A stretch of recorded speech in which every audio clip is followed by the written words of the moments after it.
नमस्ते दोस्तों। आज सुनिए, माँ को दवा बताकर जहर खिला दिया। सकीना यह समझते ही पसीना पसीना हो गई कि वह काफिरों के वृद्धा आश्रम जैसी किसी जगह पर है। ओम जय जगदीश हरे आरती की आवाज उसके कानों में पड़ रही थी। उसने अपने दोनों हाथ उठाए कानों को बंद करने के लिए, लेकिन फिर ठहर गई। वह समझ नहीं पा रही थी कि आखिर वो यहाँ कैसे आ गई। उसकी नजर सामने दीवार पर लगी घड़ी पर गई, जिसमें 7 बज रहे थे। खिड़कियों और रोशनदानों से आती रोशनी से वह समझ गई कि सुबह के 7 बज रहे हैं। वह बड़े अचरज से उस बड़े से हॉल में दूर दूर तक पड़े बिस्तरों को देख रही थी, जो खाली थे, जिनके बिस्तर बहुत करीने से मोड़कर रखे हुए थे।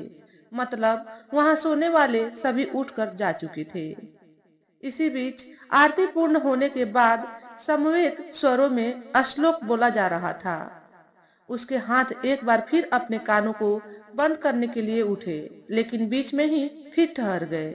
वह बड़ी उलझन में पड़ गई कि कैसे यहाँ पहुंच गई। उसे कुछ कुछ याद आ रहा था कि वह तो अपने सबसे छोटे बेटे जुनैद के साथ डॉक्टर के यहाँ दवा लेने के लिए निकली थी, और उस समय शाम भी ठीक से नहीं हो पाई थी। धीरे धीरे उसे एक एक बात याद आने लगी कि डॉक्टर के यहाँ से दवा लेने के बाद जुनैद कार स्टार्ट करते हुए बोला था, अम्मी, तुम्हारी तबीयत रोज रोज खराब हो जाती है। आज तुझे बाबा की मजार पर ले चलता हूँ। वहाँ बहुत लोग अपनी मन्नतें मांगने जाते हैं। तुम्हें दवा और दुआ दोनों की जरूरत है। तो उसने कहा था, अभी मैं नहीं चल पाऊंगी, मुझ से बैठा भी नहीं जा रहा है। जब बुखार ठीक हो जाएगा तब किसी दिन चलूंगी। लेकिन वह जिद करते हुए बोला था, नहीं अम्मी, परेशान मत हो। 2 लाइनें पार करके मजार तक पहुंच जाओगी। मैं तुझे स्टेशन के पीछे वाली सड़क से ले चलूंगा। तुम्हारा हाथ पकड़कर लाइन पार कराऊंगा। देखना तुम वहां पहुंचते ही ठीक हो जाओगी। उसने फिर मना किया था कि मुझसे बैठा नहीं जा रहा है, तुम पहले घर चलो। लेकिन उसने डॉक्टर की दी दवाओं में से एक पुड़िया उसे खिलाते हुए कहा, लो, पहले तुम दवा खाओ। जब तक हम लोग मजार पर पहुंचेंगे तब तक तुम्हारा बुखार उतर जाएगा। यह डॉक्टर सोलंकी की दवा है। जानती हो, सभी कहते हैं कि इनकी दवाई में जादू होता है, जादू। पुड़िया देखकर उसने कहा था कि ऐसी कोई पुड़िया तो उन्होंने नहीं दी थी। ये क्या है? वह अपनी बात भी पूरी नहीं कर पाई थी कि उसके पहले ही उसने दवा खिला दी थी। उसके बाद उसे कुछ याद नहीं कि यहाँ कैसे पहुंच गई। जुनैद कहाँ चला गया? उसे अभी भी बुखार महसूस हो रहा था। बहुत कमजोरी लग रही थी। अब तक पूजा खत्म हो चुकी थी। आखिरी बार शंख बहुत तेज बजा था। थोड़ी ही देर में उसने महसूस किया कि एक साथ कई लोग हॉल की तरफ चले आ रहे हैं। उनकी परस्पर बातचीत की आवाज भी आ रही थी। वह बैठी बैठी घबराई हुई सी दरवाजे की तरफ देखने लगी। उसका अनुमान सही था। एक बड़े डील डॉल वाली भगवा वस्त्र पहने साध्वी जैसी दिखने वाली महिला अंदर आई। उनके बेहद गोरे चमकदार चेहरे पर बड़ा सा तिलक लगा हुआ था। बहुत लंबे घने रेशम से काले बालों को साधुओं की तरह सिर के ठीक ऊपर गोल गोल लपेटा हुआ था। गले और हाथों की कलाइयों में रुद्राक्ष की बड़ी बड़ी मोतियों की माला पहनी हुई थी। उनकी आंखों चेहरे पर गजब का तेज था। उनके साथ उनके जैसी ही लंबी डील डॉल वाली भगवा वस्त्र ही पहने 4-5 और साधुइयां थी। पूरा हॉल उन सभी की खड़ाओं की एक लयबद्ध सी आवाज से तब तक गूंजता रहा जब तक वह उसके पास आकर खड़ी नहीं हो गई। साध्वी ने उससे बड़ी स्नेहमयी मुस्कुराहट के साथ पूछा, अब आपका स्वास्थ्य कैसा है? सकीना को कोई जवाब ही नहीं सूझा। वह समझ ही नहीं पा रही थी कि वह क्या उत्तर दे। उसकी आंखों में आंसू भर आए। यह देख साध्वी ने कहा, मैं आपकी मन स्थिति को समझ रही हूँ। बिल्कुल भी परेशान मत होइए। आपकी सेवा शुश्रूषा का ध्यान रखा जाएगा। आप शीघ्र ही पूर्णतः स्वस्थ हो जाएंगी। निश्चिंत रहिए। हमें अपने बारे में कुछ बताइए। आज जब आश्रम का गेट खोला गया तो आप बाहर चबूतरे पर एक फटा पुराना कंबल ओढ़े लेटी हुई थी। आपसे बात करने की कोशिश की गई। आप कौन हैं, कहाँ से आई हैं, लेकिन आप बुरी तरह बुखार में तप रही थी, बोल भी नहीं पा रही थी। तो हम आपको यहाँ ले आए। डॉक्टर ने चेकअप करके दवा दी। आपको देखकर हमें इस बात का पूरा विश्वास है कि आप भले परिवार से संबंध रखती होंगी। बस हम आपके बारे में इतना ही जानते हैं। हमें अपने घर परिवार के बारे में बताइए। आपको आपके घर वालों तक पहुंचाने में पूरी सहायता की जाएगी। यह सुनते ही सकीना की आंखों से आंसू झरने लगे। यह देखकर साध्वी ने उसके आंसू पोंछते हुए कहा, शांत हो जाइए, पहले ही आपका स्वास्थ्य ठीक नहीं है। साध्वी ने उससे और बात करना उचित नहीं समझा। साथ आए डॉक्टर को संकेत किया कि वह फिर से उसका चेकअप करे। उसका बुखार पहले से कम हो गया था, ब्लड प्रेशर भी थोड़ा सा ही ज्यादा था। डॉक्टर ने पहले वाली दवाओं को कंटिन्यू रखने को हल्का फुल्का खाना पीना देने के लिए कहा। साध्वी ने अपनी सहायिका को सकीना का ध्यान रखने, खाने पीने की व्यवस्था करने के लिए कहा और सकीना को सांत्वना देती हुई बोली, नाश्ता करके दवाई ले लीजिए और आराम कीजिए। जल्दी ही पूरी तरह स्वस्थ हो जाएंगी। मैं फिर आपसे बात करूंगी। यह कहकर चली गई। कुछ ही देर में सकीना के लिए एक सहायिका पूरी सब्जी और खीर ले आई। उस बुखार में भी उन्हें देखकर भूख से सकीना की व्याकुलता और बढ़ गई। पिछले करीब 20 घंटों से उसने कुछ भी खाया पिया नहीं था। खाने के बाद उसे बहुत राहत महसूस हुई। वह दवा खाकर लेट गई। सहायिका उसे कंबल ओढ़ाकर चली गई। हॉल में वह एकदम अकेली हो गई। सोचने लगी, अल्लाह ताला उसे यह किस गुनाह की सजा दे रहा है। रोज रोज जो सुनती थी कि औलादों ने दौलत के लिए वालिदैन को मार दिया या कहीं बाहर फेंक दिया, भगा दिया, तो क्या मेरी औलादों ने भी मेरे साथ यही किया है। वह करवट लेटी हुई थी। आंखों से आंसू निकल निकल कर तकिए को नम कर रहे थे। उसे याद आ रही थी कल की बीती शाम। बेटा जुनैद, जो उसे दवा दिलाने के बहाने घर से 300-400 किलोमीटर दूर लाकर सड़क पर फेंक गया। वही बेटा जो संपत्ति के बंटवारे के समय बड़े लाड प्यार से कहता था, अम्मी तू बिल्कुल फिक्र मत कर, हम चारों में ही बंटवारा हो जाने दे, अपना हिस्सा लगवा कर क्या करेगी, मैं तुझे अपने साथ रखूंगा, तुम्हारी देखभाल करूंगा। और उसकी बेगम ने भी बार बार ऐसी ही बातें करते हुए मिन्नतें की थी कि अपना अलग हिस्सा लेकर अकेली कैसे रहोगी, तुम ठीक से उठ बैठ भी नहीं पाती हो। एक मैं ही हूँ, जब से आई हूँ इस घर में तभी से बराबर तुम्हारी देखभाल करती आ रही हूँ। कितनी बड़ी भूल की मैंने उन सब की बातों पर भरोसा करके। मुझे उन सब की धमकियों से डरने की बजाय उन्हीं खातून की तरह सीधे पुलिस में जाना चाहिए था, जो मकान छीनकर लड़कों द्वारा बाहर निकाल दिए जाने पर सीधे पुलिस थाने गई। पुलिस ने न सिर्फ फिर मकान पर काबिज कराया, बल्कि लड़कों को पूरी सख्ती के साथ समझा दिया कि कानूनन माँ की देखभाल करना तुम सबकी जिम्मेदारी है। कानून का पालन नहीं करोगे तो सजा भुगतने के लिए भी तैयार रहो। मिनट भर में सब लाइन में आ गए थे। खातून टीवी वालों के सामने कितना बार बार पुलिस वालों को शुक्रिया कह रही थी।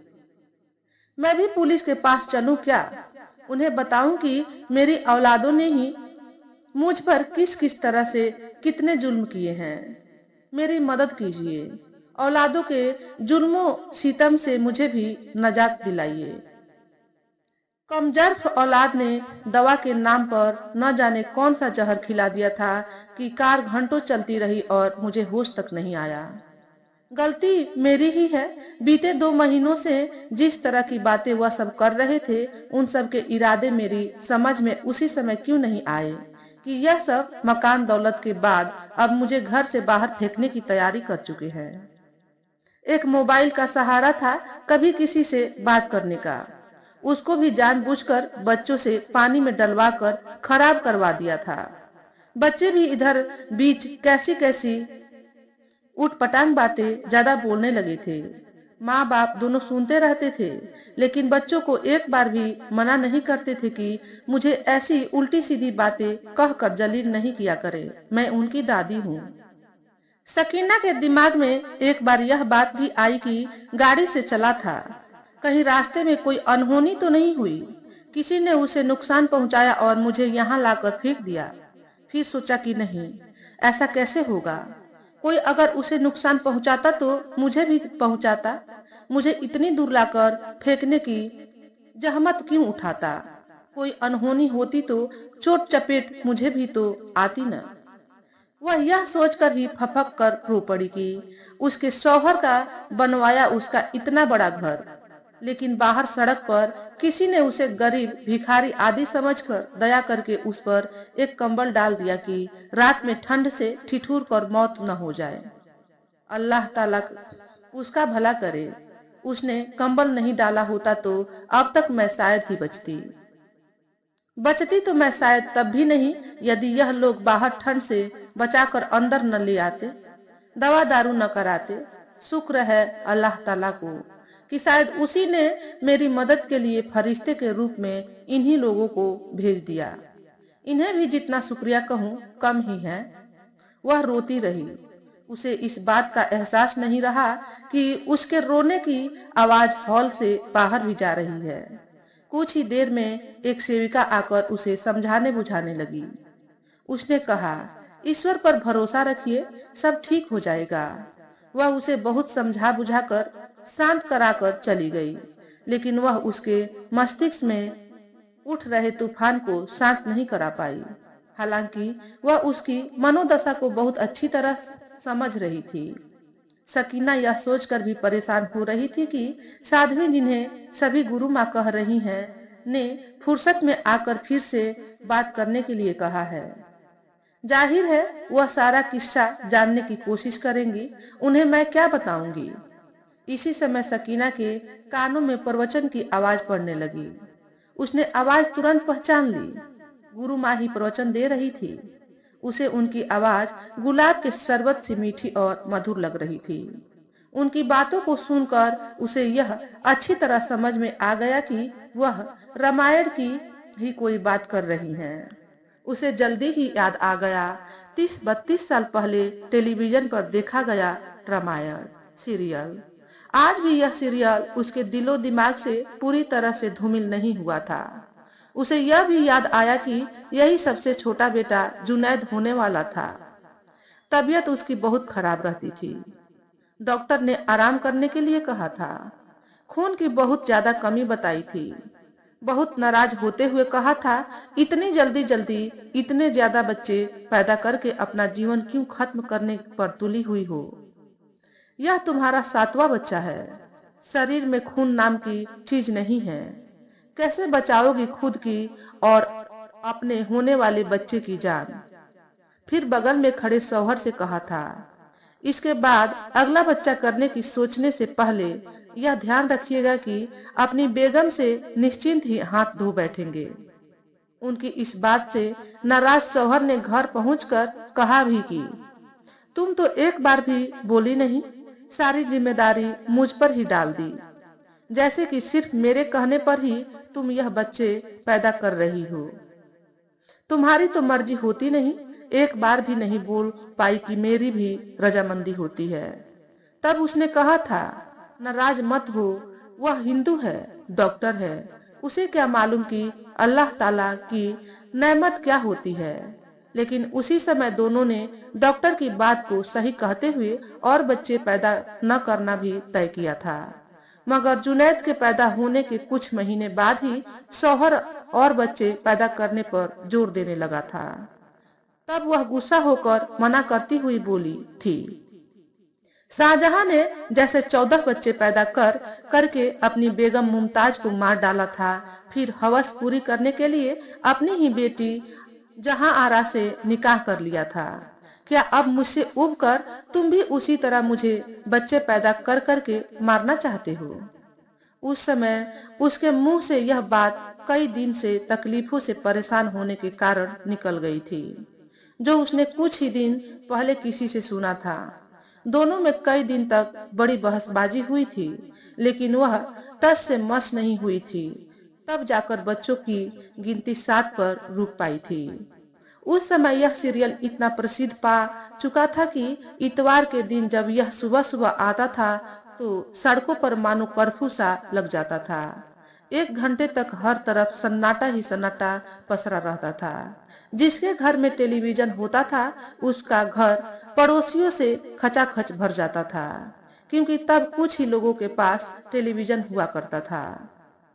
उसके बड़े वाले बच्चे भी मोहल्ले में 10-12 घर छोड़कर विश्वकर्मा जी के घर पर देखने जाते थे।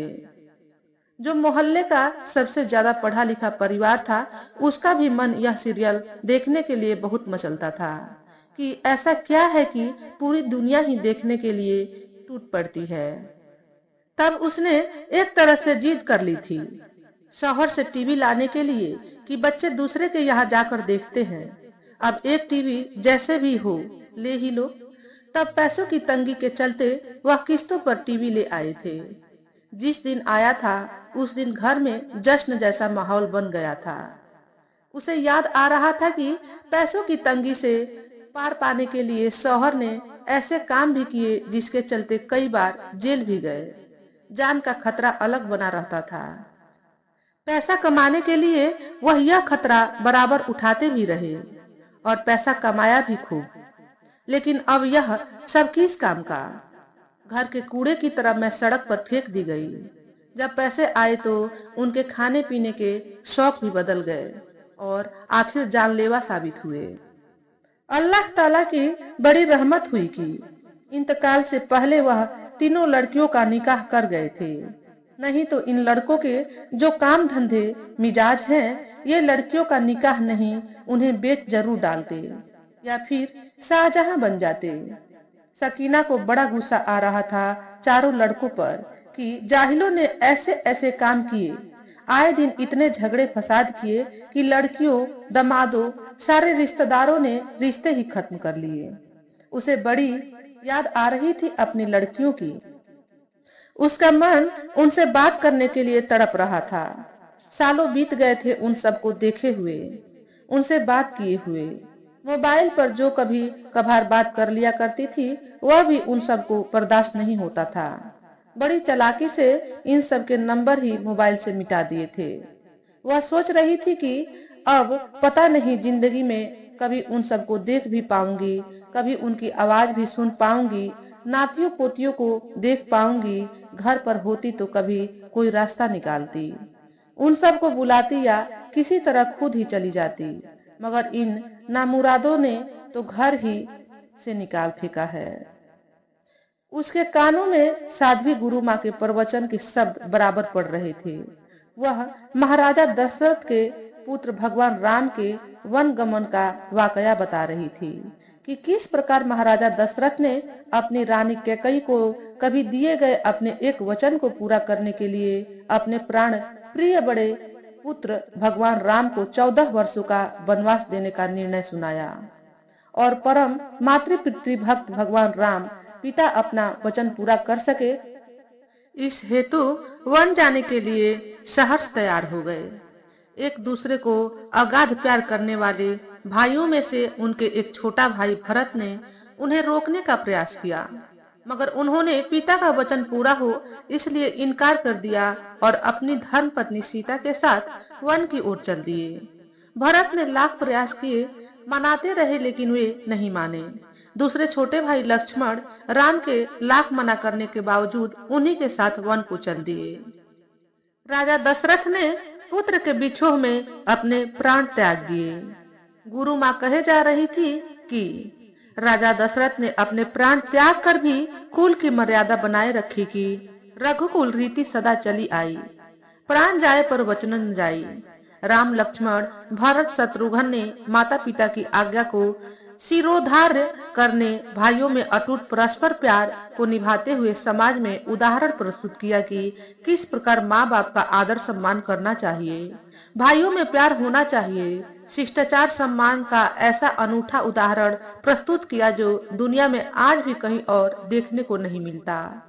वह यह भी कह रही थी कि जब भगवान राम लंका विजय कर वापस आए तो उनके भाई भरत, जो 14 वर्षों तक राज सिंहासन पर बड़े भाई राम की खड़ाऊ रखकर राजकाज चलाते रहे, उन्होंने अतिशय प्रेम सम्मान के साथ बड़े भाई को सिंहासन पर बिठाया। ऐसी श्रेष्ठ सनातन संस्कृति है हमारी। हमारी संस्कृति में ऐसा नहीं हुआ कि राज सत्ता के लिए पिता पुत्र भाइयों के मध्य युद्ध होते रहे, एक दूसरे का शिरोच्छेद करते रहे, बड़े भाई का सिर काटकर थाल में सजाकर पिता के पास भेजते रहे। लुटेरे आक्रांता मुगलों के यहाँ तो यह सबसे ज्यादा हुआ। दरिंदे औरंगजेब ने ही अपने बड़े भाई दारा का सिर काटकर थाल में सजाकर अब्बा शाहजहां के पास भेज दिया, जिसे उसने पहले ही कैद में डाल दिया था। फिर आधा पेट भोजन पानी देकर भूख से तड़पा तड़पा हत्या कर दी थी। वह बोलती ही जा रही थी कि आगे चलकर भगवान राम ने लक्ष्मण को एक बड़ा भूभाग भेंट किया, जहां उन्होंने लक्ष्मणपुर नाम का नगर बसाया। उसी नगर का नाम 18वीं सदी में विदेशी आक्रांता, विदेशी लुटेरे डकैतों में से एक असफ उद दौला ने बदलकर लखनऊ कर दिया। इन्हीं आक्रांताओं ने वहां लक्ष्मण टीले पर बना मंदिर तोड़कर मस्जिद बना दी और पीढ़ी दर पीढ़ी मक्कार, झूठे भारतीय सनातन संस्कृति से घृणा करने वाले, मनगढ़ंत इतिहास लिखने वाले विदेशी वामपंथी कांग्रेसी मौकाले के मानस पुत्रों ने यही लिखा पढ़ा, समझाया, स्थापित किया कि यह नवाबों की नगरी, नजाकत, नफासत, तहजीब की नगरी लखनऊ है। जबकि सच यह है कि उत्कृष्ट शिष्टाचार, सम्मान, श्रेष्ठतम जीवन मूल्यों की स्थापना करने वाले लक्ष्मण की बसाई है यह नगरी। अगर हम जीवन में भगवान राम द्वारा स्थापित जीवन मूल्यों को आत्मसात कर उसे अपने आचरण में ढालेंगे तो उच्च जीवन स्तर पाएंगे, जीवन आत्मसंतुष्टि से भरा होगा।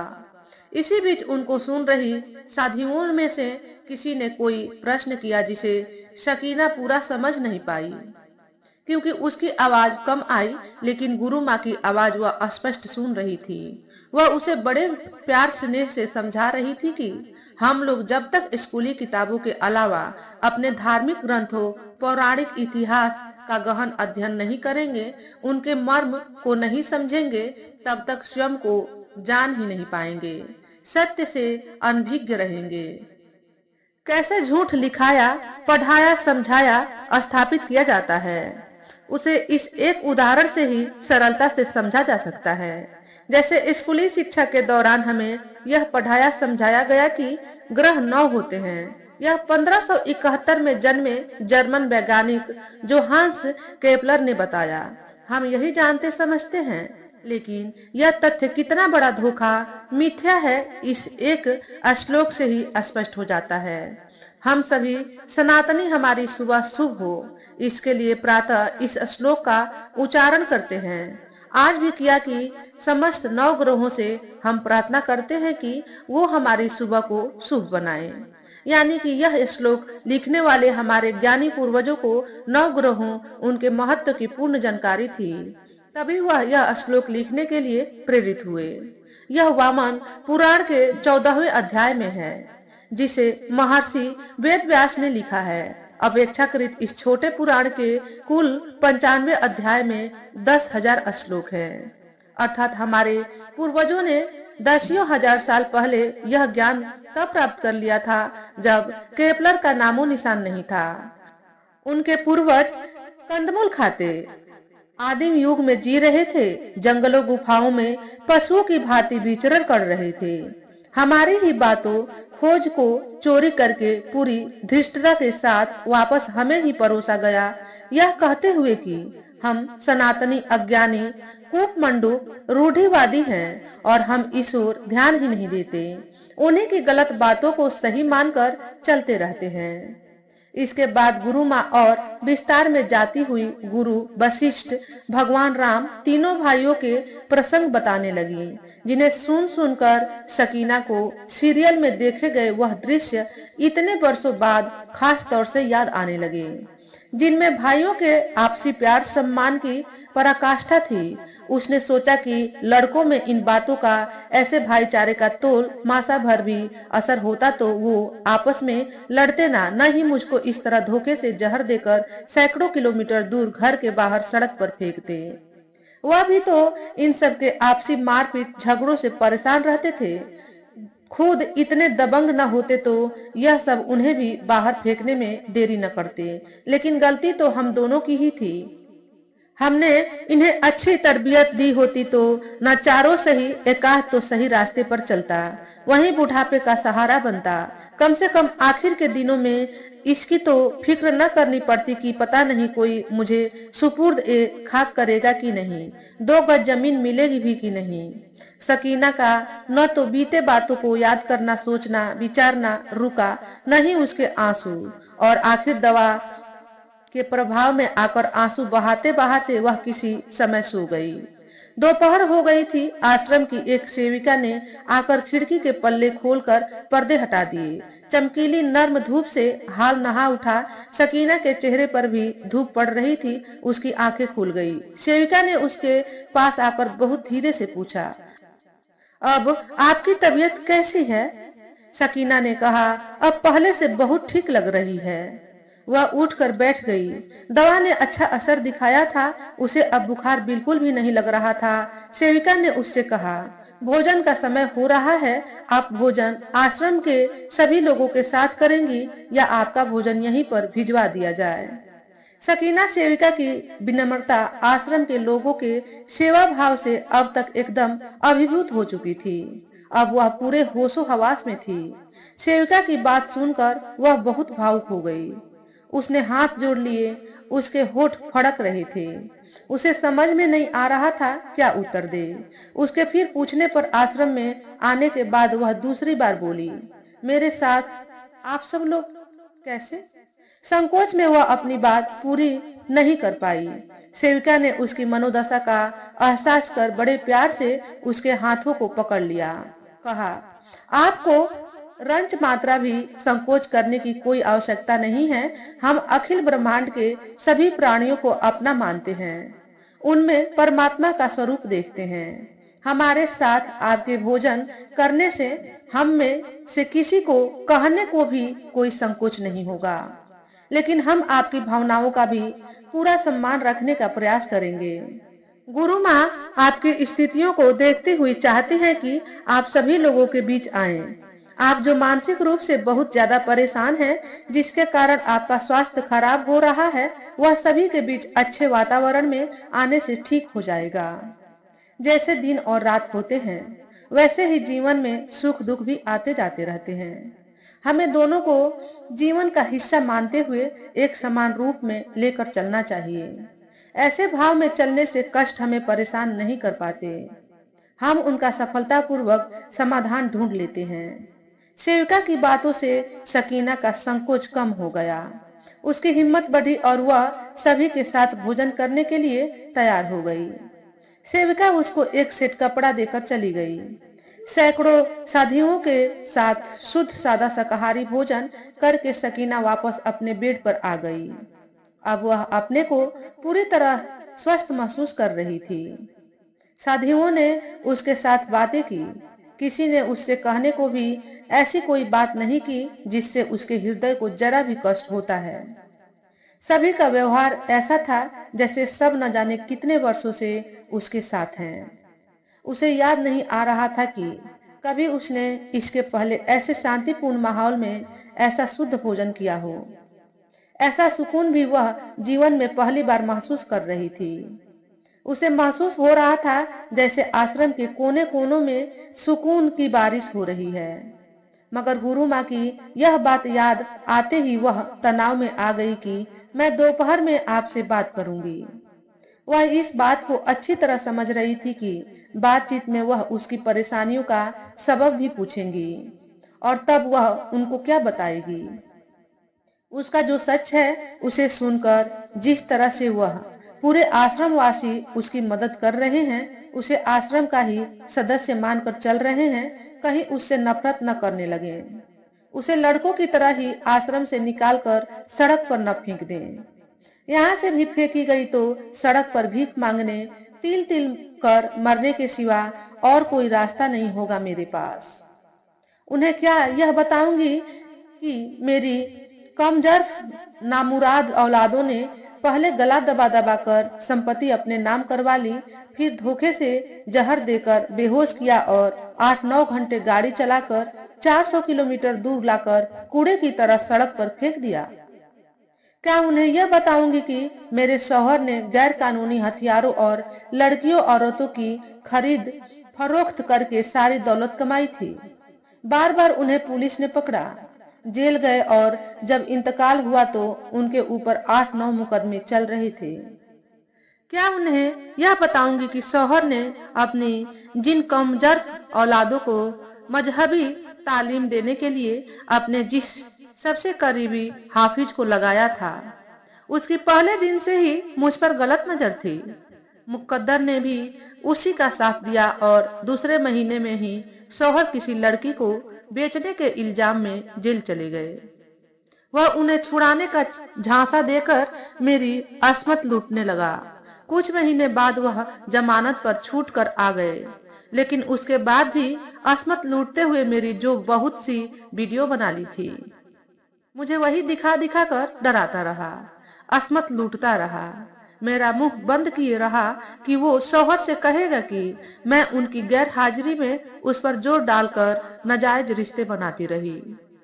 क्या उन्हें यह बताऊंगी कि जब तक शौहर जिंदा थे तब तक 7 औलादों में से जो 2 औलादें उस हाफिज से थी, उन्हें देखते ही मेरी रूह कांप उठती थी कि खुदा न खस्ता कभी जो शौहर का ध्यान इस ओर चला गया और पूछ लिया कि इन दोनों के चेहरे हाफिज से क्यों लगते हैं, तब उन्हें क्या बताऊंगी, कौन कौन से झूठ बोलूंगी। कोई अजूबा नहीं होता यदि सच जानकर वह उसकी दोनों औलादों और मेरे सिर तन से जुदा कर देते। हाफिज से शायद वह कुछ न कहते, क्योंकि न जाने क्यों वह उससे घबराते थे।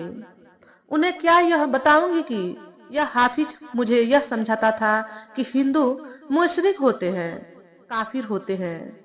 काफिरों का मौका मिलते ही कत्ल करना हर मुसलमान का फर्ज होता है।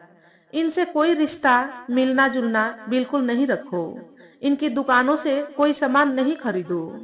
क्या उनको ये बताऊंगी कि वह हमेशा इस बात के लिए मुझ पर दबाव डालता था कि मैं हिंदू लड़कियों औरतों को उसके चंगुल में फंसाने में मदद करूं, और मैंने कोशिश की भी थी। एक औरत इसके चलते उसके चंगुल में फंसते फंसते रह गई थी।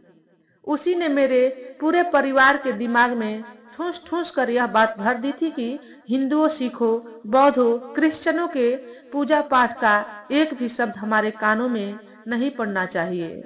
जैसे ही सुनाई दे कानों में उंगली कर लो। इसीलिए जब से यहाँ आई हूँ हाथ बार बार कान की तरफ चले जाते हैं।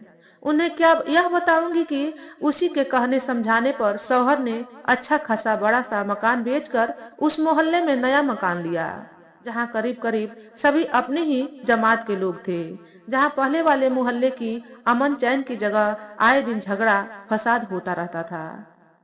उन्हें क्या यह भी बताऊंगी कि वह लड़कों को मुशरिकों के खिलाफ हमेशा जिहाद करते रहने के लिए भड़काता रहता था। उनसे कहता रहता था कि मुशरिकों को जहां भी पाओ, उन्हें जहां भी जितना भी नुकसान पहुंचा पाओ, उसे हमेशा पहुंचाने की कोशिश करते रहो। हिंदू, सिख, क्रिश्चियन, बौद्ध, इनकी महिलाओं से अपनी असलियत छिपाकर इश्क फरमाओ। जब वो चंगुल में आ जाए तो उनसे निकाह करो, ज्यादा बच्चा पैदा करो, फिर उसे तलाक देकर दूसरी से करो। यह एक जिहाद है। अल्लाह तआला खुश होंगे, जन्नत बख्शेंगे।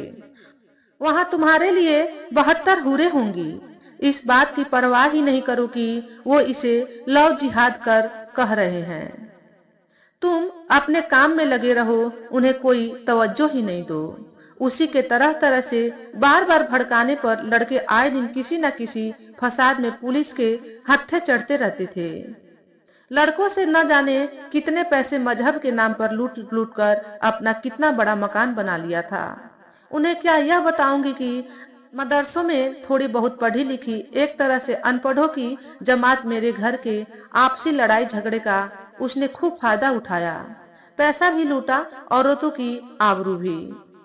लड़कों की नशे और लड़ाकू झगड़ालू होने की आदत का इस्तेमाल कर पहले उन्हें भड़काकर उनकी बीवियों को तलाक दिलवा देता था, फिर समझाने बुझाने का नाटक करके उनकी बीवियों का हलाल भी करता।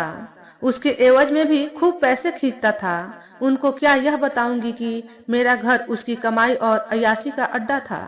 दो लड़कों की बीवियां उससे अपनी अस्मत केवल इसलिए बचा पाई क्योंकि उन दोनों ने अपने शौहरों से साफ साफ कह दिया था कि अगर तुमने तलाक दिया तो दोबारा तुम्हारे साथ नहीं आऊंगी। हलाला की तो बात ही भूल जाओ।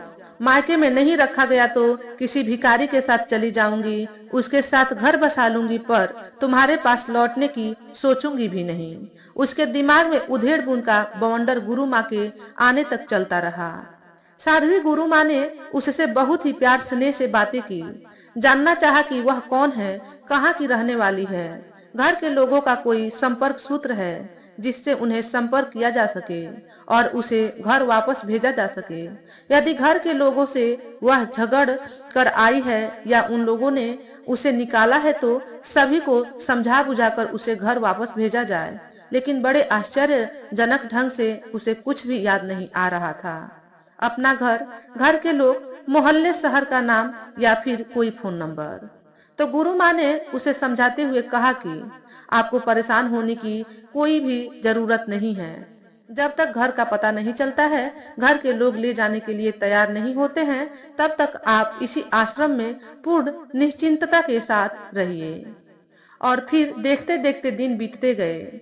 सकीना आश्रम का एक हिस्सा बनती गई। सभी आश्रम वासियों के साथ ऐसे घुल मिल गई जैसे नदी में बारिश की बूंदे। पहले दिन के बाद फिर गुरु माँ या किसी ने भी उससे कोई पूछताछ नहीं की, लेकिन उसे उसके घर वाले मिल जाएं, इसके लिए प्रयास जरूर किए। सोशल मीडिया पर उसका विवरण सर्कुलेट किया कि उसके परिवार, रिश्तेदार कोई देखे तो आश्रम में संपर्क करें। इसके लिए जब उसे बताकर उसकी फोटो ली गई तो सकीना ने बहुत ही दुखी मन से सोचा कि जिन कमजोर औलादों ने छुटकारा पाने के लिए जहर देकर रातों रात 400 किलोमीटर दूर लाकर फेंक दिया, वह दोबारा ले जाएंगे। वह तो देखकर भी अनदेखा कर देंगे। थाने पर भी उसकी सूचना दी गई, लेकिन सकीना की आशंका ही सच निकली। दिन, महीने, साल करते करते कई साल निकल गए। कहीं से कोई फोन तक नहीं आया। सकीना ने आश्रम को ही अपना घर मान लिया। उसने कई बार ऐसा महसूस किया कि जो सुकून उसे आश्रम में मिल रहा है वैसा जीवन में पहले कभी नहीं मिला। निकाह हुआ, एक एक कर 7 बच्चे हुए, 40 पोती पोते, नाती नातिन हुए। इतना लंबा जीवन निकल गया, लेकिन ऐसा सुकून कभी नसीब ही नहीं हुआ। वह शुरू के कुछ दिनों तक जहां घर परिवार के बारे में सोच सोच कर आंसू बहाया करती थी, बाद में उस घर को ही भूल गई। गुरु माँ के प्रवचन सुन सुनकर अपने सारे गम भूलती चली गई। पहले जहां उनकी बातों को किस्सा कहानी समझकर सुनती थी, वही बाद में जैसे जैसे बातें समझ में आती गई, उसे जीवन क्या है समझ आता गया। और उसके मन में यह बात बार बार उठती कि उसका जीवन तो यूं ही जाया हो गया। भजन कीर्तन में शामिल होकर उसे लगता जैसे उसके जीवन में भी बहार आ गई है। प्रवचन में एक दिन जीवन की नश्वरता, क्षण भंगुरता के बारे में सुनने के बाद उसने गुरु माँ से अपनी अंतिम इच्छा बताई कि उसकी मृत्यु होने पर उसका अंतिम संस्कार कैसे किया जाए। उसकी इच्छा को सुनकर गुरु माँ ने स्नेह पूर्वक उसके सिर पर हाथ रखते हुए कहा, ईश्वर ने मनुष्य को जीवन जीने और स्वयं द्वारा उसके लिए निर्धारित किए गए कर्तव्यों का निर्वहन करने के लिए दिया है। जितना जीवन उसने हमें दिया है उसके लिए प्रसन्नता पूर्वक हमें उसको धन्यवाद देते हुए सदैव उसको स्मरण में रखते हुए कर्तव्यों का निर्वहन करते रहना चाहिए। अखिल ब्रह्मांड का वही एकमात्र स्वामी है। उसी की इच्छा मात्र से सब कुछ हो रहा है, होता रहेगा। हम सब तो निमित्त मात्र हैं। और जब कुछ वर्षों बाद सकीना ने इस दुनिया को अलविदा कहा, तो गुरु माँ ने उसकी इच्छा अनुसार उसका अंतिम संस्कार अपनी ही देखरेख में संपन्न करवाया, पुष्पांजलि अर्पित की। उसके लिए उनके अंतिम वाक्य थे, सकीना, ईश्वर तुम्हें सद्गति प्रदान करे, तुम सदैव हमारी स्मृति पटल पर अंकित रहोगी। निश्चित ही सकीना की रूह यह देखकर इस हृदय विदारक पीड़ा से बिलख पड़ी होगी कि जिन्हें काफिर कहकर वह नफरत करती थी, वह अंतिम रुखसती पर नम आंखों से फूलों की वर्षा कर रहे हैं। और जिन 7 को पैदा किया, 40 नाती पोते में से इस आखिरी पल में कोई भी नहीं जो उसके लिए 2 बूंद आंसू भी गिराता। तो दोस्तों, आज के वीडियो में बस इतना ही। अगर आपको हमारे द्वारा बताई गई कहानी थोड़ी सी भी अच्छी लगी हो तो वीडियो को लाइक और शेयर करें। चैनल पर पहली बार आए हो तो चैनल को सब्सक्राइब करके बेल नोटिफिकेशन को ऑल पर सेट कर लें, ताकि आपको ऐसे ही अच्छे अच्छे वीडियो देखने को मिले। हमेशा खुश रहें, हमेशा स्वस्थ रहें। वीडियो देखने के लिए आपका बहुत बहुत धन्यवाद।